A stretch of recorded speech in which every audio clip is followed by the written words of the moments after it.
Hello dear student, आज के इस लेक्चर में हम करेंगे रियल डेप्थ, एपरेंट डेप्थ और रिफ्रैक्टिव इंडेक्स के बीच में क्या रिलेशन होता है उसका एक डेरिवेशन करेंगे और साथ साथ हम ये भी देखेंगे कि नॉर्मल शिफ्ट क्या होता है। ठीक है, तो देखो सबसे पहले आप इस चीज़ को समझ लो। जैसे आप जानते हो कि मान लो अगर एक कंटेनर है इस तरह का, ठीक है, ये कंटेनर है, इसमें मान लो पूरा पानी भरा हुआ है ना, यहाँ तक पानी भरा हुआ है, यहाँ तक, ठीक। और यहाँ पर एक कॉइन रखा गया है और इसको कहाँ रखा गया है? डे लाइट कंडीशन में, डे लाइट कंडीशन में इसको रखा गया, ठीक है।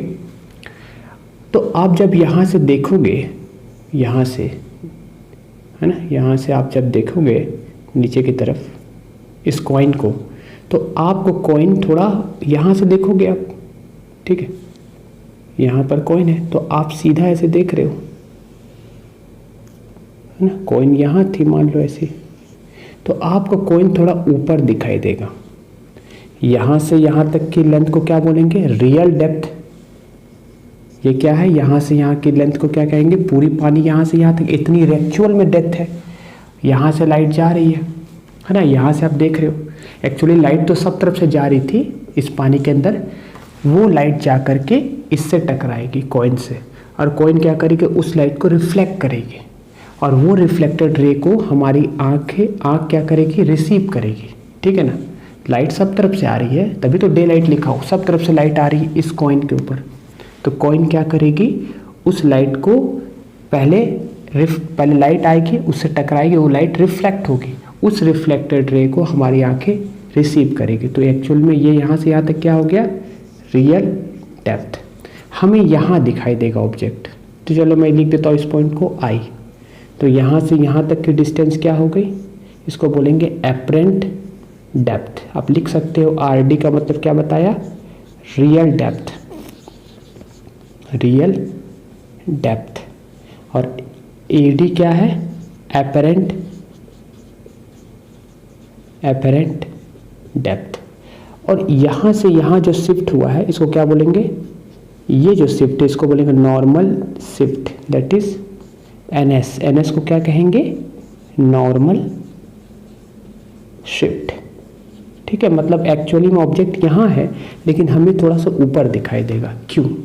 देखो लाइट इधर से सब तरफ से आई, इस कॉइन से टकराई, कुछ लाइट सीधे गई, कुछ लाइट मान लो ऐसे जा रही है, इससे इस पॉइंट से लाइट ऐसे गई मान लो, ठीक है। ये भी लाइट जा रही, सब तरफ जा रही है, लेकिन हम दो ही लाइट को कंसिडर करेंगे, एक लाइट ऐसे जा रही है, एक लाइट ऐसे जा रही है, ठीक है। अब ये पॉइंट को हम मार्क करेंगे स्टूडेंट, ठीक है। यहाँ पर अब देखो मैं अभी अलग अलग पॉइंट मार्क करूँगा। इस पॉइंट का नाम दे रहा हूँ ए, इस पॉइंट का नाम दे रहा हूँ बी, ठीक है, इस पॉइंट का नाम दिया सी, है ना। अब देखो, है ना, यहाँ पर अभी, अब यहाँ पर ऑब्जेक्ट है, ठीक है। अब हम क्या जानते हैं? रे, इस इंटरफेस पे हम नॉर्मल बनाएंगे इस तरह से, दिस इज नॉर्मल, ठीक है। इसको मिटा दे रहे, अभी कोई काम नहीं है इसका, ये भी नॉर्मल है। अब लाइट कहाँ से कहाँ जा रही है? वाटर से किस में जा रही है? एयर में जा रही है। यहाँ पर क्या है? एयर। तो आप बताओ ये डेंसर है, ये रेयर है, तो डॉक्टर डेंसर से रेयर मीन्स डेंसर से रेयर लाइट जा जाती है तो नॉर्मल से क्या हो जाती है? डॉक्टर नवाब मीन्स नॉर्मल से अवे हो जाएगी। डेंसर से लाइट रेयर मीडियम में जाती है तो नॉर्मल से अवे हो जाएगी। तो नॉर्मल मीडियम यहाँ है तो लाइट सीधे नहीं जा करके, ऐसे सीधे नहीं जा करके लाइट कैसे जाएगी? नॉर्मल यहाँ था तो नॉर्मल से दूर हो जाएगी, मीन्स लाइट ऐसे जाएगी, ठीक है। और जब अब इसको हम ऐसे इस तरह से जाएगी, मतलब एक्चुअली में ये आई पॉइंट हमको कैसे मिला पता है? ये जो आई पॉइंट है ना, ये कैसे मिला है? ये लाइट ऐसे मुड़ गई, इसी को जब हम इस साइड, अब ये रिफ्लेक्टेड रे है, ये कौन सी रे है? रिफ्लेक्टेड रे, और ये भी रिफ्लेक्टेड रे, तो दोनों तो कभी ये आंखों में जा रही है, दोनों तो कभी मिलेगी नहीं ऐसे, तो ये कहाँ मिलेगी? इस साइड, यानी ये वर्चुअली इस साइड आकर के इस तरह से यहाँ पर मिलेगी। और इस पॉइंट को क्या बोलेंगे? आई। यानी एपरेंट डेप्थ कहाँ से कहाँ तक की लेंथ हो गई बताओ? ये पॉइंट तक, यानी यहाँ से यहाँ तक एपरेंट डेप्थ, और यहाँ से यहाँ तक क्या होगी? ये होगी रियल डेप्थ, और ये एपरेंट डेप्थ। समझ गए ना ये आई कैसे आया? ठीक है स्टूडेंट, मतलब इसको ये रिफ्लेक्टेड रे ऐसे जा रही है और ये रिफ्लेक्टेड रे ऐसे जा रही है, जहाँ दो रिफ्लेक्टेड रे इंटरसेक्ट करती है तो यहाँ वर्चुअल इंटरसेक्शन हो रहा है, तो हमें वर्चुअल इमेज दिखाई देगा यहाँ पर, यानी कॉइन हमको यहाँ दिखाई देगी। ठीक है स्टूडेंट, अब हम नाम दे देंगे, तो ये ए हो गया, ये बी हो गया, ठीक है ना। अब बताओ ये एंगल, यहाँ से लाइट जा रही है, लाइट तो सब तरफ से आ रही थी, लाइट अब इससे रिफ्लेक्ट होकर जा रही है। अब देखो ये ऐसे है, ये ऐसे है, ये ऐसे, तो जेड बन रहा है ना आपका, देखो ये वाली एंगल और ये वाली एंगल क्या होगी, सेम होगी, देखो जेड। तो यानी ये आई अगर है, यहाँ से लाइट, क्योंकि नॉर्मल था, नॉर्मल से लाइट जाएगी तो ये इंसिडेंट रे जा रही है ना, यहाँ से लाइट इंसिडेंट हो रही है, दूसरे मीडियम में जा रही है, तो ये आई है, तो यहाँ भी क्या लिखना, आई। ठीक है स्टूडेंट, आपको समझ में आ गया, यहाँ पर आपको क्या लिखना है, आई। अब देखो ये रिफ्लेक्टेड रे था तुम्हारा, तो ये रिफ्लेक्टेड रे जो है इसके साथ जो एंगल बनाएगी उसको क्या लिखेंगे हम, उसको लिखेंगे angle of refraction, that is R. अब ये जो एंगल है और ये एंगल सेम होगा, देख लो बाई ज्योमेट्री से, इसको मैं डार्क ही जोड़ देता हूँ ऐसे, एक्चुअली ये वर्चुअल है, आपको समझ में ताकि आए, ब्लू कलर से मैंने इसको जोड़ दिया ये वाला। अब ये एंगल अगर इधर, क्योंकि ये भी नॉर्मल ये भी नॉर्मल, तो ये एंगल अगर आर है तो ये भी कितना होगा, आर। बस 50% काम हो गया है। और ये क्या था हमारा कॉइन जो हमको ऊपर दिखाई दे रहा था। ठीक है ना स्टूडेंट, अब देखो हम ट्रायंगल कंसीडर करेंगे, कुछ ट्रायंगल कंसीडर करेंगे यहाँ पर। तो सबसे पहला कौन सा ट्रायंगल कंसीडर करेंगे बताओ, यहाँ पर देखो हम ट्रायंगल कंसीडर करेंगे, इस पॉइंट का नाम सी रखे है ना, तो A C B, in triangle A C B, ठीक है, ए सी बी, तो ये एंगल कितना, साइन आई है, तो साइन आई का फॉर्मूला क्या होता है, साइन थीटा का फॉर्मूला परपेंडिकुलर बाई हाइपोटेनियस होता है, तो थीटा ये आई है तो इसके अपोजिट वाला परपेंडिकुलर होगा, तो यहाँ ए है, ये पॉइंट बी है, तो ए बी क्या लिखोगे, A B, sine theta is perpendicular by क्या, हाइपोटेनियस, तो ये वाली शॉर्टेस्ट होगा, ये लॉन्गेस्ट साइड है, तो क्या लिखोगे, सी बी। ठीक है, साइन आई की जगह में आप ये लिख दोगे, है ना।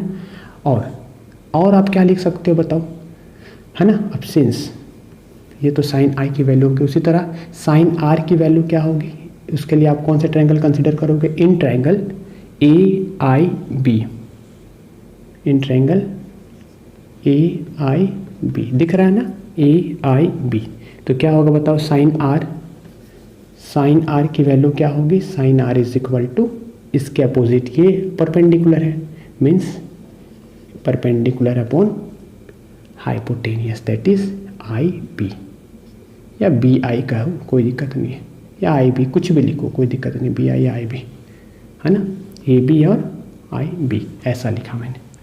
अब एक थोड़ा सा ज्योमेट्री कंसेप्ट स्टूडेंट देखो, ध्यान से देखना, एकदम बहुत ध्यान से, ये एक पॉइंट है, ये एक पॉइंट है, और ये ऐसे जोड़ा हुआ है।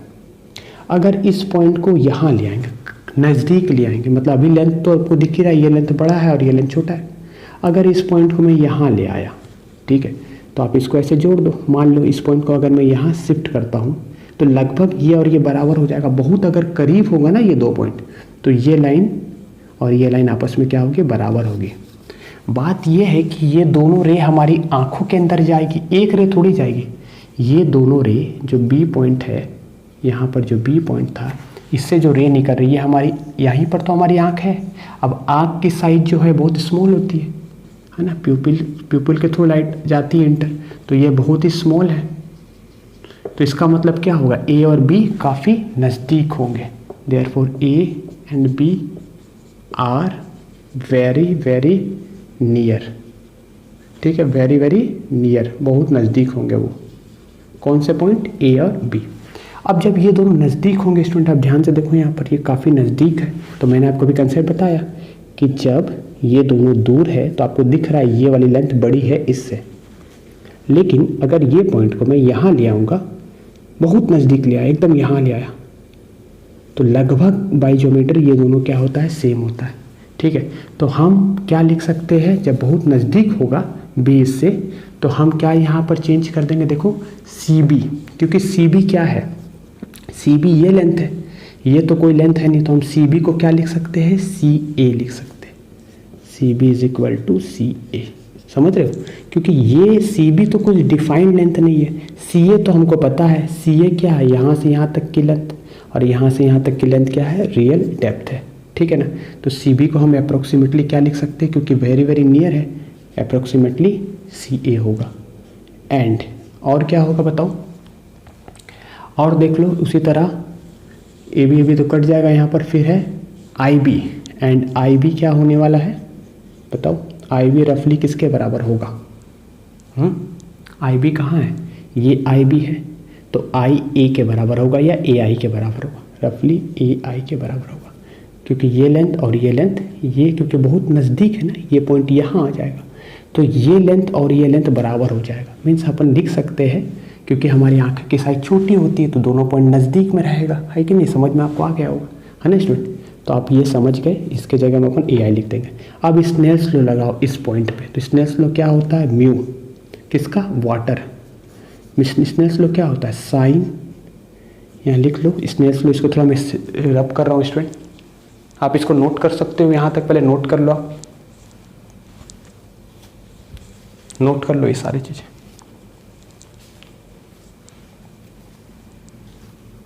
ठीक है। चलो देखो नेक्स्ट हम क्या लिखेंगे, स्नेल्स लॉ से हम क्या जानते हैं, फ्रॉम स्नेल्स लॉ, ठीक है, इस इंटरफेस में लगाएंगे, ये वाले इंटरफेस में, है ना, ये नॉर्मल था तुम्हारा ये, तो sine i by point B कौन सा, ये पॉइंट बी था, sine i by sine are is equal to refractive index of air divide by refractive index of water. तो यहाँ लिख लो साइन आई, आई कौन सा, ये sine i by sine r, r क्या है बताओ, ये वाली आर इज इक्वल टू ये बाई ये इज इक्वल टू ये बाई ये, यहाँ कौन है, एयर है, refractive index of air divide by refractive index of water, ठीक है, ऐसा हम लिख सकते हैं, है ना, sine i by sine are is equal to ये बाई ये, ठीक है, इस तरह से लिख सकते हैं। और साइन आई की जगह में हम क्या लिख सकते हैं तो बताओ, या अगर हम साइन आर बाई साइन आई लिखे तो क्या लिखेंगे बताओ, इसी को अगर रेसिप्रोकल कर ले, और इसको हम उल्टा करके भी तो लिख सकते हैं, मीन्स अगर यहाँ हम आर लिखते और यहाँ हम आई लिखते तो यहाँ क्या लिखना पड़ेगा डब्लू, और यहाँ क्या लिखना पड़ेगा ए, रेसिप्रोकल तो कर ही सकते हैं, ठीक है, बताऊँगा क्यों, है ना। तो this is equal to what, sine r की वैल्यू हमने क्या निकाला, देखो A B by I B, तो अपन क्या लिखेंगे A B upon I B, और आई बी की जगह में क्या है ए आई, ठीक है स्टूडेंट, डिवाइडेड बाई, है ना, आई बी की जगह क्या है, साइन आर की वैल्यू देखो आप, साइन आर की वैल्यू क्या है, साइन आर की value A B by I B, है ना, और आई बी क्या है ए आई है, तो ए बी बाई ए आई लिख दिए हम, आई बी नहीं लिखे क्योंकि अभी कैंसिल हो जाएगा। उसी तरह साइन आई की वैल्यू देख लो, A B by C B है, तो आप ए बी लिख लेना अपॉन सी बी, और सी बी क्या निकाले है, सी बी है सी ए, ठीक है, तो ये और ये कट गया, मीन्स रिफ्रैक्टिव इंडेक्स हमको क्या मिल रहा है, देयरफॉर हमको क्या मिला बताओ, refractive index of water with respect to air, यहाँ पर वाटर मैंने माना था ये मीडियम, कुछ और मीडियम रहता तो यहाँ मीडियम एम लिख देते, कुछ भी हो सकता है, जरूरी थोड़ी है वाटर ही है। So this is equal to what, this is equal to क्या होगा बताओ, ये होगा, अब देखो ये 1 बाई है ना, ये तो 1 बाई में है, means C A by A I, and what is C A, C A क्या है बताओ, सी ए देखो यहाँ सी है यहाँ ए है, तो यहाँ से यहाँ क्या है, ये सी ए क्या है, यहाँ से यहाँ तक की लेंथ है, तो आप क्या लिखोगे रियल डेप्थ, ठीक, ये क्या हो गया रियल डेप्थ, और ए आई क्या है, ए आई यहाँ से यहाँ तक ये लेंथ क्या है एपरेंट डेप्थ, तो आप क्या लिखोगे एपरेंट डेप्थ, ए डी मतलब होता है एपरेंट डेप्थ, मैंने आपको स्टार्टिंग में लिखाया था कि आर डी मतलब रियल डेप्थ है। तो आप देखो रिफ्रैक्टिव इंडेक्स यहाँ आप देख सकते हो, रिफ्रैक्टिव इंडेक्स और real depth and apparent depth में रिलेशन निकल गया, है ना, यानी रियल डेप्थ क्या है, यहाँ से यहाँ तो नॉर्मल शिफ्ट है ना, यहाँ से यहाँ तक क्या है नॉर्मल शिफ्ट है, ठीक है स्टूडेंट, ये लेंथ को क्या बोलेंगे नॉर्मल शिफ्ट है, यहाँ तक या आई तक, ठीक है, यहाँ से यहाँ तक नॉर्मल शिफ्ट है। तो रिफ्रैक्टिव इंडेक्स इस मीडियम का क्या होगा जिस मीडियम में ऑब्जेक्ट को रखा है, दिस इज इक्वल टू पूरी रियल डेप्थ, मतलब जितनी उसकी रियल डेप्थ है उस मीडियम के अंदर कितनी डेप्थ में है वो अपॉन उसकी एपरेंट डेप्थ, जितनी डेप्थ हमको दिखाई दे रही है, तो उसको दोनों का रेशियो कर देंगे, है ना, तो हमको क्या मिल जाएगा, रिफ्रैक्टिव इंडेक्स। क्या बोला, real depth by apparent depth. Real छोटा है, एपरेंट लेंथ वाइज तो रियल बड़ा है, एपरेंट छोटा है, ठीक है। तो ऐसे हम रिफ्रैक्टिव इंडेक्स निकाल सकते हैं। अब ये नॉर्मल शिफ्ट क्या होगा, तो नॉर्मल शिफ्ट होगा पूरे में से, that is C A minus A I. यहाँ इस पूरे में से इतने को माइनस कर देंगे तो ये नॉर्मल शिफ्ट हो जाएगा। तो इसको आप लिख लो पहले, फिर आगे लिखना, पहले इसको नोट कर लो, ठीक है स्टूडेंट। चलो मैं यहाँ लिख दे रहा हूँ, है ना। देखो अपन क्या लिख सकते हैं, नॉर्मल शिफ्ट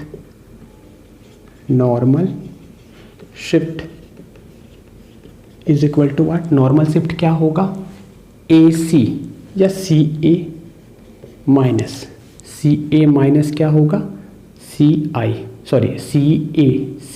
ए माइनस आई ए या ए आई ए, ठीक है स्टूडेंट। सी ए माइनस आई ए आप इसको लिख सकते हो ऐसा, है ना स्टूडेंट, आप देख सकते हो सी ए माइनस आई ए। अब सी ए की जगह में क्या लिख सकते हो, यहाँ से यहाँ क्या है, रियल डेप्थ है कि नहीं, तो क्या लिखोगे, सी ए की जगह में real depth minus apparent depth. Real depth minus apparent depth is equal to normal shift, N S means normal shift. तो ये रिलेशन आप याद रखना, बहुत काम आएगा आपको एग्जाम में, ठीक है। और अगर हम इसके टर्म में चेंज करना चाहे तो हम इसको चेंज भी कर सकते हैं, ठीक है। एपरेंट डेप्थ क्या होगा, apparent depth is equal to real depth, ये देखो यहाँ आप रिलेशन निकाल सकते हो। तो रिफ्रैक्टिव इंडेक्स अगर वाटर माने तो इसके अंदर अगर वाटर है, वाटर और एयर के रिस्पेक्ट में क्या होगा, this is equal to real depth upon apparent depth. तो यहाँ से एपरेंट डेप्थ की वैल्यू क्या निकलेगी, एपरेंट डेप्थ ऊपर जाएगा, ये नीचे आएगा, तो यहाँ क्या लिखोगे ऐसा, और यहाँ क्या लिखोगे एपरेंट डेप्थ। तो ये वैल्यू को आप यहाँ पुट कर दो, तो रियल डेप्थ, है ना, माइनस एपरेंट डेप्थ की जगह क्या लिखोगे, real depth upon refractive index. N से म्यू से किसी से भी लिख सकते हो, एन से भी लिख सकते हो। रिफ्रैक्टिव इंडेक्स कौन से, इस मीडियम का, और यहाँ मीडियम में कौन है, वाटर है ना student, water with respect to air है। तो ऐसे आप नॉर्मल शिफ्ट भी निकाल सकते हैं, कई क्वेश्चन एग्जाम में ऐसे आते हैं, ठीक है स्टूडेंट। समझ में आपको आया होगा, ठीक है। तो आज की क्लास में इतना ही, नेक्स्ट क्लास में हम और अच्छे कॉन्सेप्ट को समझेंगे। Thank you.